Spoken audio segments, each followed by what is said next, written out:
Hello दोस्तों, स्वागत है आपका आपके अपने YouTube channel study with R K में। आशा करता हूं कि आप सभी लोगों का पेपर बहुत अच्छा हुआ होगा जो आज 18 दिसंबर 2022 को हुआ है पुलिस कांस्टेबल का। तो प्रयास करते हैं इसमें जो सामान्य हिंदी के प्रश्न पूछे गए थे उनको सॉल्व करने का।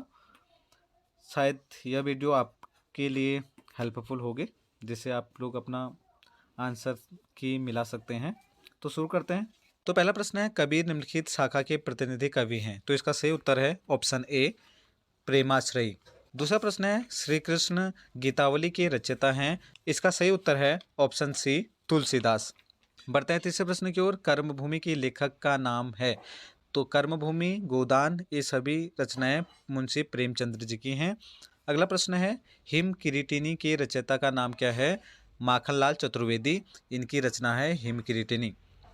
अगला प्रश्न है, पांचवा प्रश्न है, महादेवी वर्मा के रेखाचित्र भक्तिन के प्रमुख पात्र भक्तिन का वास्तविक नाम क्या है? तो शायद दोस्तों आपने 11th या 12th में पढ़ा होगा भक्तिन वाला चैप्टर। तो उसमें जो कैरेक्टर थे भक्तिन, उसका वास्तविक नाम लक्ष्मण था। अगला प्रश्न है, छठा प्रश्न है, भारतीय आर्य भाषा के विकास क्रम में पाली व प्राकृत के उपरांत तीसरी भाषा है? तो इसकी शुरुआत हुई थी संस्कृत से। सबसे पहले संस्कृत होता है, उसके बाद पाली, फिर प्राकृत, उसके बाद अपभ्रंश और अंत में हिंदी का उद्गम होता है। अर्थात विकास क्रम में जो पाली और प्राकृत के बाद जो क्रम आएगा वो आएगा अपभ्रंश का। अगला प्रश्न है, कुमाऊनी बोली का प्रमुख क्षेत्र है? नाम से ही स्पष्ट है, इसका उत्तर बी होगा, नैनीताल और अल्मोड़ा क्षेत्र। बढ़ते हैं आठवें प्रश्न की ओर। देवनागरी लिपि का जन्म हुआ है? तो इसका उत्तर है दोस्तों ब्राह्मी। ब्राह्मी जो है इसका पूर्वी और पश्चिमी दो शाखाओं में विभाजन हो जाता है और पश्चिमी शाखा की जो लिपि है वो देवनागरी है।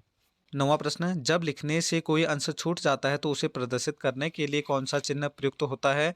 तो इसका सही उत्तर है ऑप्शन डी, हंस पद। जब हम लिखते हैं अगर कोई अंश छूट जाता है तो इस तरीके से या इस तरीके से जो छूटा हुआ अंश है हम उसको प्रस्तुत कर सकते हैं, तो इस चिन्ह को हंस पद कहा जाता है।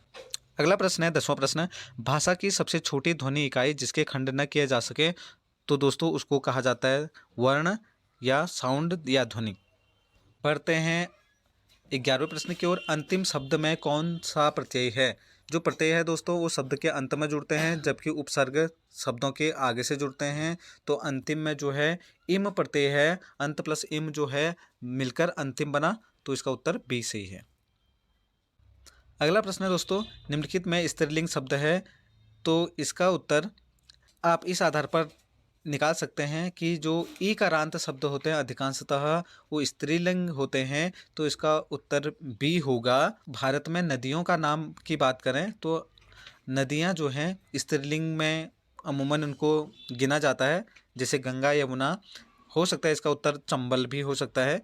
तो जब आयोग अपना आंसर की देगा तो ये प्रश्न देखने योग्य है। अगला प्रश्न है, रेलगाड़ी किन भिन्न भिन्न शाखाओं के शब्दों से जोड़ से बना है? तो इसका उत्तर है दोस्तों ऑप्शन बी, यानी कि रेल और गाड़ी या से मिलकर बना है। जो रेल है वो अंग्रेजी भाषा का शब्द है जबकि जो गाड़ी है वो हिंदी भाषा का शब्द है। अर्थात रेलगाड़ी जो है अंग्रेजी और हिंदी दोनों शब्दों का योग है। बढ़ते अगले प्रश्न की ओर। क्वेश्चन नंबर 14, निम्नलिखित में अग्नि का पर्यायवाची नहीं है? तो यहाँ प्रश्न पूछा जा रहा है कि जो पर्यायवाची नहीं है उस शब्द का आपको चयन करना है। आग तो अग्नि का पर्यायवाची होता है, अनल भी होता है, वैश्वानर भी होता है, जबकि अनिल जो है आग का पर्यायवाची नहीं होता है क्योंकि जो अनिल है वो हवा का पर्यायवाची होता है। अगला प्रश्न है दोस्तों 15वां क्वेश्चन, सदानंद में संधि है, यानी कि सदानंद में कौन सी संधि प्रयुक्त हुई है? तो आपको ये बताना है। तो इसका उत्तर निकलेगा ऑप्शन ए, व्यंजन संधि, क्योंकि सत प्लस आनंद मिलकर बनता है सदानंद। तो यहाँ पर तो संबंधित रूल लगता है व्यंजन संधि के, तो इसलिए यह व्यंजन संधि के अंतर्गत आएगा। बढ़ते हैं 16 प्रश्न की ओर।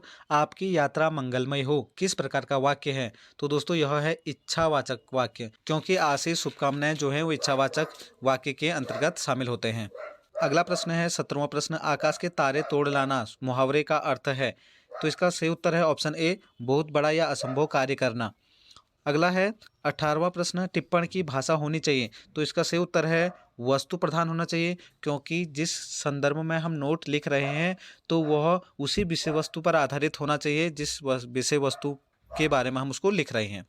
अगला प्रश्न है 19वां प्रश्न, शब्दावली का अर्थ है। शब्दावली का अर्थ दोस्तों शब्दों का समूह है। जैसे नियमों का समूह नियमावली कहलाता है, वैसे ही शब्दों का समूह शब्दावली कहलाता है। अगला प्रश्न है यानी कि अंतिम प्रश्न सामान्य हिंदी का, कंप्यूटर के संदर्भ में चाणक्य क्या है। तो दोस्तों इसका ऑप्शन सी सही उत्तर है। कंप्यूटर के एक फॉन्ट का नाम चाणक्य है। मुझे उम्मीद है कि यह वीडियो आपके लिए हेल्पफुल होगी। मिलते हैं अगली वीडियो में। जय हिंद, जय भारत।